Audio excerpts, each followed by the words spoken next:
ሰላም ጤና ይስጥልን ተመልካቾቻችን ከአንከር ሚዲያ ዝግጅት ክፍል የአክብሮት ሰላምታችንን እናቀርባለን። የአብይ አህመድ አገዛዝ ለኦሮሚያና ለአዲስ አበባ ከተማ አስተዳደር ጀነራሎችን ለፖሊስ ኮሚሽን የኃላፊነት ሹመት መስጠቱ የሚታወቅ ነው። በዛሬው ዕለትም ለአማራ ክልል ፖሊስ ኮሚሽን ኮሚሽነርነት ሌተናል ጀነራል ጥጋቡ ይልማ ሹመት እንደተሰጣቸው ተመልክቷል። ከዚህ ቀደም ለኦሮሚያ ክልል ፖሊስ ኮሚሽን ኮሚሽነርነት ጀነራል ድሪባ መኮንን እንደዚሁም ለአዲስ አበባ ፖሊስ ኮሚሽን ኮሚሽነርነት ሌተናል ጀነራል አስራት ዲኒሮ መሾማቸው ይታወቃል። አብይ አህመድ በእነዚህ አካባቢዎች ከፍተኛ የሆነ የደህንነት ስጋት እንዳለውና በእነዚህ አካባቢዎች ጥብቅ የሆነ ቁጥጥር ለማድረግ የተለያዩ ውሳኔዎችን ሲያስተላልፍ እንደነበረ የሚታወስ ነው። ለመሆኑ ጀነራሎችን በፖሊስ ኮሚሽን ኮሚሽነርነት መሰየሙ ለምን ተፈለገ? አብይ አህመድ በቀጣይ በእነዚህ ክልሎች ከደህንነትና ከአጠቃላይ የሀገሪቱ ሁኔታ አንጻር ምን ለማድረግ እየተዘጋጀ ነው? እነዚህን ጥያቄዎች በማንሳት ከወታደራዊ ጉዳዮች ባለሙያ ከሻለቃ ማሞ ለማ ጋር ቆይታ እናደርጋለን። ሻለቃ ማሞ ለማ በጣም ነው የማመሰግነው። 3 ጀነራሎች ለ3 አስተዳደራዊ ክልሎች በኮሚሽነርነት ተሹመዋል። ይህ ነገር ምንን ያሳያል? አብይ አህመድ እነዚህን ውሳኔዎች ሲያስተላልፍ ምን አስቦ ነው? ይህንን መነሻ በማድረግ ነው ከእርሱ ጋር ውይይት የምናደርገው። የዛሬውን ውሳኔን ጨምሮ ጀነራሎች ወደ ፖሊስ ኮሚሽነርነት መምጣታቸውን እንዴት ያዩታል? አመሰግናለሁ መሳይ። ይሄ በጣም አስፈላጊ ጥያቄ ነው። አድማጮቻችን እና ለተመልካቾቻችን አንዳንድ ግንዛቤ ለማስጨበጥ እንግዲህ ወታደሮች ማለትም የሚሊተሪ ወይም የአርሚ ጀነራሎች ወይም ወታደሮች የሰለጠኑት ከፍተኛና የተፈቀደን ወታደራዊ ኃይል የተፈቀደ ነው የሚባለው በመጠቀም ጠላትን ለማሸነፍ ሲሆን፣ የፖሊስ መኮንኖች ግን የሰለጠኑት ዜጎችን ለመጠበቅ፣ ግጭቶችን ለማርገብ እና የሲቪል መብቶችን ለማስከበር እና ለማክበርና ለማስከበር ስለሆነ ሁለቱ ኃይሎች ወይም የሁለቱ ኃይል መኮንኖች ስልጠና፣ ክህሎት እና አሰራር የተለያየ ነው። ይሄ የታወቀ ነገር ነው። በዓለም ደረጃ በዓለም አቀፍ ደረጃ የፖሊስ መኮንኖች እንግዲህ በፍትሐ ብሔር ወይም ሲቪል ሎው በሚባለው በወንጀል ሕግ፣ በምርመራ፣ በትራፊክ ሕግ እና በመሳሰሎች ጭምር አግባብ ያለው ስልጠና የወሰዱና ይህንም በመፈጸምና በማስፈጸም ከፍተኛ ልምድን ያዳበሩ ናቸው። የጦር ጀነራልን የፖሊስ ኃይል እንዲመራ ስትመድብ በዋናነት በወታደራዊ ዶክትሪን ወይም መርህ እና በሲቪል ሕግ ማስከበር ሕጎች መካከል በሚፈጠር መሰረታዊ ግጭት ምክንያት ከባድና ረጅም ጊዜ የሚወስድ አሉታዊ መዘዞችን ሊያስከትል ይችላል። በወታደር ወይም በአርሚና በፖሊስ መካከል የጠላትና የዜጋ የሚባል የአስተሳሰብ ግጭት እና የኃይል አጠቃቀም ግጭት የኃይል አጠቃቀም እና የግጭት ሜቶዶች አሉ፣ አካሄዶች አሉ። እንግዲህ ወታደሮች የሰለጠኑት ቅድም እንዳልኩት ከፍተኛና የተፈቀደ የተኩስ ኃይልን ያው በእኛ ሀገር ግን ይህንን ህጋዊ ማድረግም አለማድረግም መኖሩ እንደተጠበቀ ሆኖ ያንን በመጠቀም የውጭ ጠላትን ለማስወገድ ነው እንግዲህ ወታደራዊ መኮንኖች የሚሰለጥኑት። ፖሊሶች ግን ከዚህ በተለየ ሁኔታ ዜጎችን ለመጠበቅና አስፈላጊ የሆነውን አነስተኛውን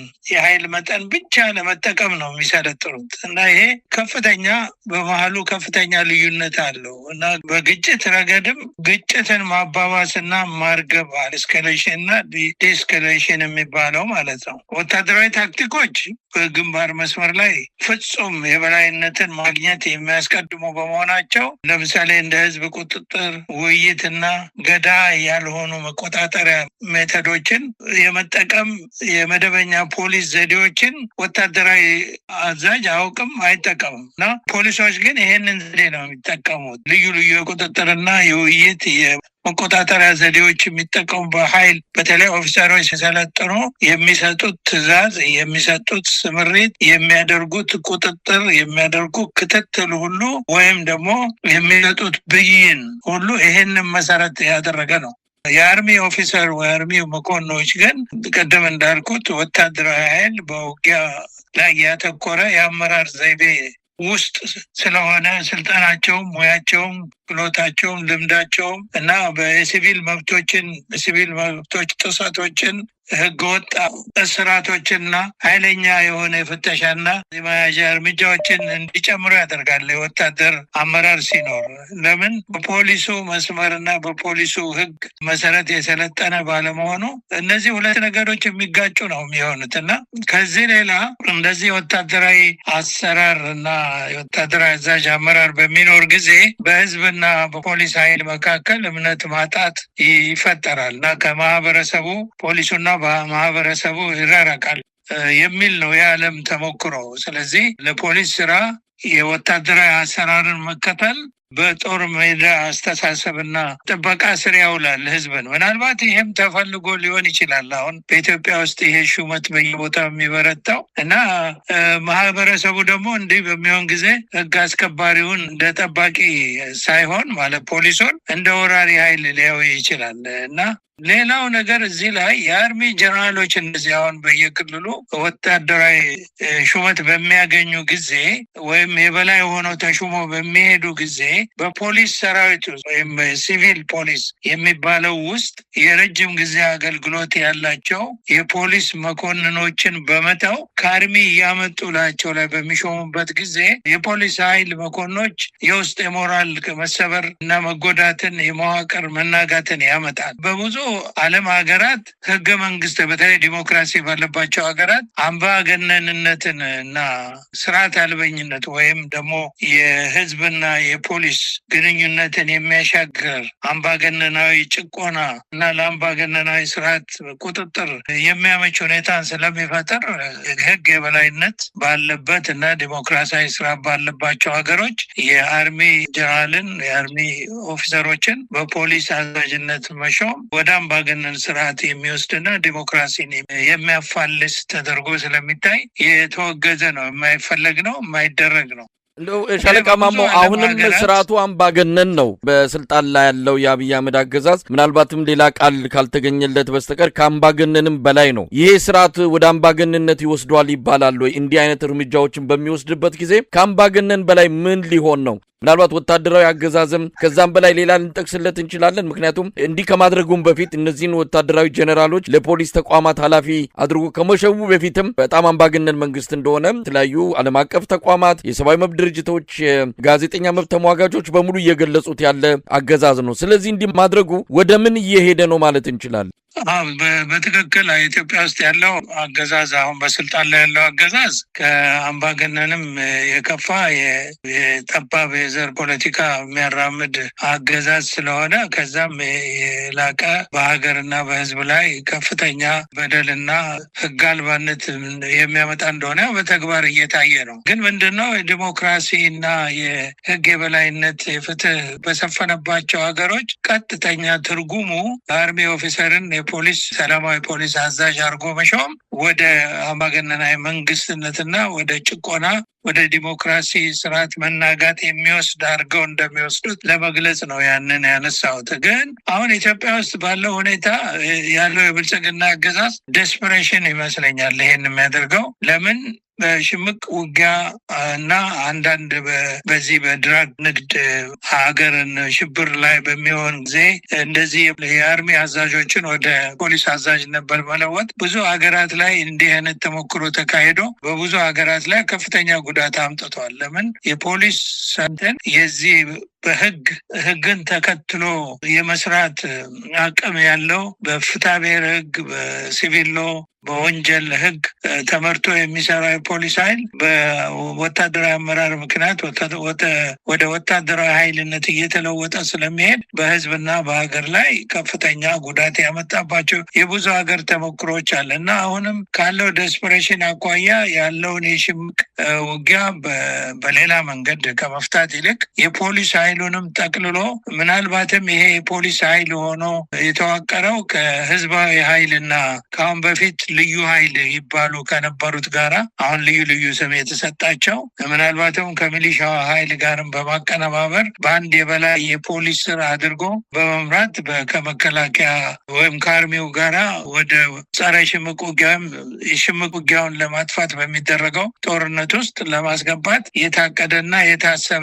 ሊሆን ይችላል። አሁን በኦሮሚያ ክልልም እንዲህ የተደረገው ሹመት ይሄንኑ ለማጠናከር እንደሆነ ብዙ ምልክቶች አሉ እና ከዚህ አንጻር ነው እንግዲህ የሚታየው። መሳይ እንደው ሻለቃ ማሞ ሶስቱ አካባቢዎች ላይ ያተኮረበት ምክንያት ይታወቃል። እንግዲህ አብይ አህመድ በተለያዩ ሰነዶችም እንደተረጋገጠው ሶስቱን አካባቢዎች አጥብቆ ለስርዓቱ ህልውና እንደ ስጋት የሚቆጥራቸው ነው። አዲስ አበባ በተደጋጋሚ የሚገለጽ ነው። የህዝብ አመጽ፣ የህዝብ እምቢተኝነት እንዳይፈነዳ ባለ በሌላ ኃይል የአዲስ አበባን ጉዳይ መቆጣጠር አለብን ብለው በኦሮሚያ ክልልም በአዲስ አበባ ከተማ አስተዳደርም እንዲሁም በፌዴራል መንግስቱ ባሉ የጸጥታ መዋቅሮች የአዲስ አበባን አጠቃላይ ሁኔታ በከፍተኛ ጥንቃቄና ክትትል ነው አብይ አህመድ የሚቆጣጠረው። ለዛም ነው ለአዲስ አበባ ፖሊስ ኮሚሽን ጀነራል አስራት ዲኔሮን አምጥቶ ምክትሉንም ከራሱ ከግል ጠባቂው በማምጣት አዲስ አበባ ላይ ጥብቅ የሆነ ቁጥጥር ያደረገው። በአማራ ክልልም ባለው ሁኔታ በኦሮሚያም ባለው ሁኔታ እነዚህ ሶስት አካባቢዎች ላይ የተለየ ትኩረት ያደረገው ለስልጣኑ ህልውና